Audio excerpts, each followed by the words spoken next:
Anda menyaksikan headline pukul 10 waktu Indonesia Barat. Upacara peringatan Hari Kesaktian Pancasila yang jatuh pada tanggal 1 Oktober digelar pagi ini di kawasan Monumen Pancasila Sakti. Presiden Joko Widodo beserta sejumlah menteri pimpinan lembaga tinggi negara serta tamu dari negara sahabat ikut hadir dalam upacara tahun ini. Untuk informasi selengkapnya, sudah ada Rosalin Asmarantika yang melaporkannya langsung dari Lubang Buaya, Jakarta Timur. Rosalin, bagaimana berlangsungnya upacara peringatan Hari Kesaktian Pancasila pagi ini? Dan apa perbedaan yang berbeda dalam peringatan kesaktian Pancasila tahun ini? Iya Maria, untuk upacara peringatan Hari Kesaktian Pancasila tahun ini seperti tahun-tahun sebelumnya, upacara ini dipimpin atau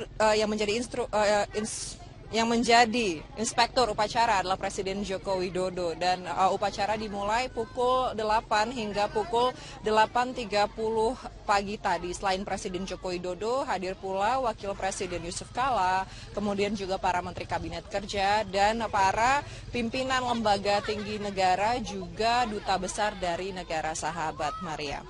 Itu yang masih sama, yakni memperingati Hari Kesaktian Pancasila. Nah, yang berbeda di tahun ini dari tahun-tahun sebelumnya, Maria, ini adalah tema yang diangkat. Untuk tahun ini, pemerintah mengangkat tema kerja nyata untuk kemajuan bangsa sebagai wujud pengamalan Pancasila. Hal lain juga yang menjadikan Hari peringatan Kesaktian Pancasila tahun ini istimewa adalah pernyataan pemerintah terkait dengan dugaan pelanggaran HAM berat di tahun 65 atau yang dikenal juga dengan peristiwa G30 SPKI. Seperti yang diketahui, Maria, dugaan pelanggaran HAM tahun 65 ini tidak hanya menjadi sejarah kelam bangsa Indonesia, namun juga menjadi sorotan dunia internasional. Nah, dari itulah pemerintah ini concernnya sangat tinggi, mulai dari membentuk tim gabungan yang terdiri dari aparat hukum, kemudian juga dari pemerhati HAM, masyarakat, TNI, Polri, dan juga Kejaksaan. Kemudian juga sudah melakukan simposium nasional terkait dugaan pelanggaran HAM tahun 65 dan juga mempertimbangkan dua aspek, Maria, yakni aspek yudisial dan juga aspek non-yudisial. Dari itulah hari ini pemerintah lewat Menko Polhukam Wiranto mengeluarkan pernyataan sikap politik resmi terkait hal tersebut, dan berikut ini adalah pernyataan dari Menko Polhukam Wiranto. Selanjutnya ini yang merupakan suatu pernyataan sikap politik pemerintah yang penting untuk menyelesaikan masalah dugaan pelanggaran HAM ini. Yang pertama, bahwa pada tahun 1965 dan tahun-tahun sebelumnya telah terjadi perbedaan secara ideologis politis yang berujung pada makar, sehingga menimbulkan kemunduran dan kerugian besar bagi bangsa Indonesia. Yang kedua, pemerintah merasa prihatin. Ya, demikian Maria, kembali ke Anda. Baik, dari kawasan Lubang Buaya, Jakarta Timur, Rosalin Asmarantika, terima kasih.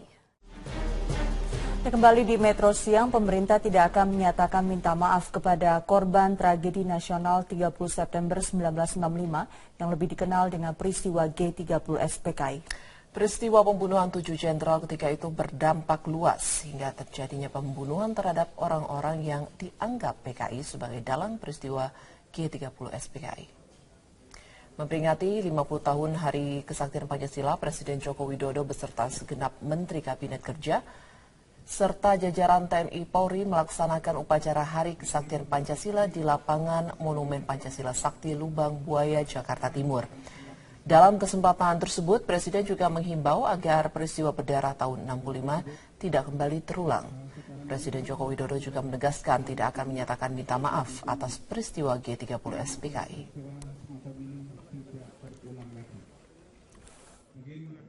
Kita tetap harus waspada, jangan sampai ada kurang kewaspadaan sehingga peristiwa seperti ini, meskipun saya yakin tidak akan kejadian lagi, dan kita berharap peristiwa G30 SPK ini sudah tidak akan terjadi lagi di bumi pertiwi kita. Terkait dengan permintaan maaf yang menjadi teka-teki dan desakan para korban, itu kan jadi tidak ada pemikiran mengenai minta maaf. Sampai detik ini tidak ada pemikiran. Selamat pagi, inilah headline news pukul 10 waktu Indonesia Barat. Presiden Joko Widodo pagi ini meninjau progres pembangunan proyek Light Rail Transit atau LRT di kawasan Cibubur, Jakarta Timur. Informasi selengkapnya akan disampaikan Rosalin Asmarantika yang berada di lokasi proyek LRT pelayanan Cawang Cibubur. Rosalin, saat ditinjau oleh Presiden Joko Widodo, bagaimana dengan progres pembangunan LRT sejauh ini? Ya, Sumi, 1 tahun semenjak groundbreaking yang dilakukan oleh Presiden Joko Widodo tanggal 9 September 2015 terkait dengan proyek LRT ini, sejumlah progres sudah menampakkan wujud begitu, Sumi. Terutamanya ini adalah dalam hal pembangunan konstruksi. Untuk pembangunan trase dan tiang-tiang penyangga rel LRT nantinya ini untuk lintas pelayanan 1 yang menghubungkan Cawang dengan Cibubur saja, ini sejauh 14,5 km. Sudah 15% progres konstruksi atau bangunan trase dan juga tiang-tiangnya. Tadi ini Presiden Joko Widodo meninjau proyek ini bersama dengan Menteri BUMN, Menteri PUPR, Direktur PT Adikarya, perwakilan Kementerian Perhubungan, staf komunikasi Presiden, dan juga Gubernur DKI Jakarta Basuki Cahayapurnama. Presiden sempat melihat maket pembangunan dari LRT ini. Nantinya LRT ini akan melayani 3 lintas pelayanan, yakni Cawang Cibubur, Cawang Bekasi Timur, Cawang Kuningan Dukuh Atas. Dan informasi yang kami dapatkan bahwa LRT ini nanti akan dijalankan atau yang akan menjadi operator dari LRT ini adalah PT KAI.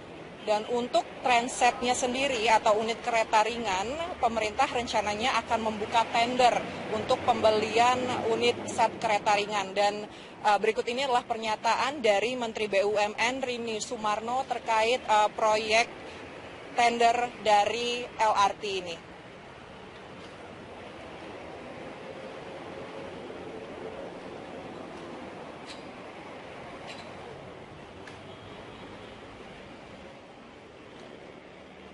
Targetnya nanti kalau kita tender ini adalah bahwa harus lokal konten dan mungkin kalau transit pertama itu bisa diimpor, tapi transit yang lainnya udah harus minimal assembly di sini.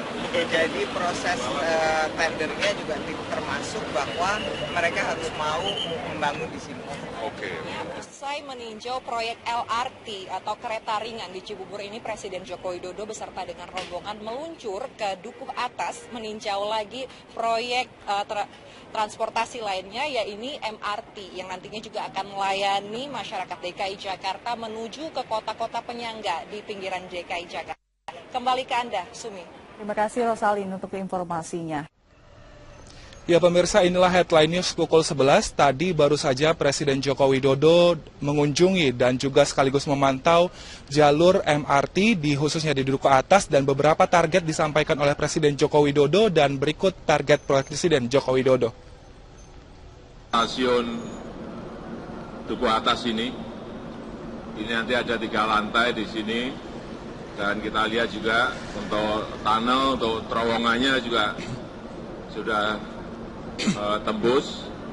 Saya kira progresnya sangat bagus sekali, dan kalau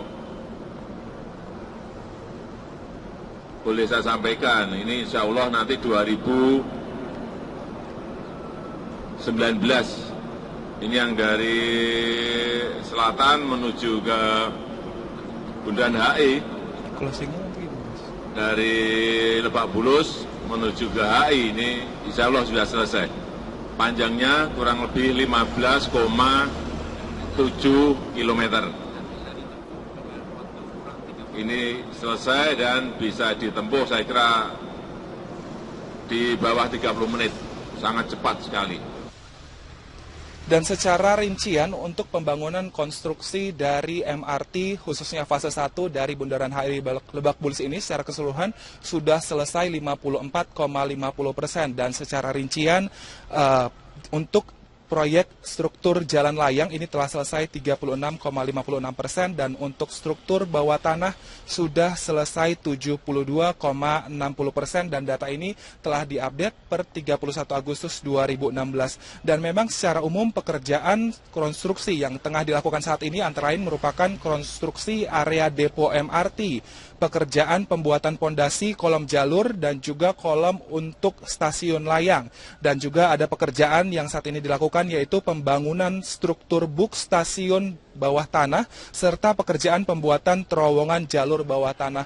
Nah, meskipun ini terus dilakukan oleh Presiden, namun masih ada juga kendala yang dihadapi, diantaranya adalah pembebasan lahan khususnya di wilayah Lebak Bulus yang saat ini masih terkendala seperti itu karena masih banyak warga yang belum mau menggunakan lahannya untuk dibeli pemerintah untuk dibangun dari struktur proyek MRT ini. Namun Presiden Joko Widodo di sini bersikeras dan juga yakin akan menyelesaikan proyek MRT ini pada Februari 2019 mendatang. Namun tadi juga Presiden Joko Widodo sebelum mengecek dari MRT ini, nantinya Presiden Joko Widodo juga melakukan pengecekan terhadap proyek LRT tepatnya di Cibubur dan tadi juga didampingi oleh Kementerian PU Rini Sumarno dan juga Gubernur DKI Jakarta Basuki Cahayapurnama dan targetnya juga ini akan diselesaikan pada tahun 2018 dan tentunya semuanya ini dibangun adalah untuk menyukseskan kinerja dari Presiden Joko Widodo sendiri karena saat ini dari pekerjaan MRT sendiri yang sudah diselesaikan adalah sepanjang 5,2 km dan nantinya ini diharapkan meskipun ada banyak pengembang di sini yaitu ada 6 pengembang atau 6 kontraktor di sini nantinya bisa dapat selesai secara bersamaan dan dapat bisa digunakan warga secara langsung karena ini dinilai sangat membantu perekonomian warga dan juga nasional dan juga khususnya Jakarta karena jika Anda bisa dibayangkan dari Lebak Bulus untuk menuju ke Duku Atas ini hanya membutuhkan waktu 25 sampai 20 menit jika dibayangkan dengan menggunakan kendaraan roda 4 ataupun kendaraan umum ini bisa menggunakan waktu 1 sampai 2 jam. Jadi ini akan sangat berpengaruh pada pembangunan di Indonesia khususnya Jakarta sendiri. Demikianlah headline news pukul 11.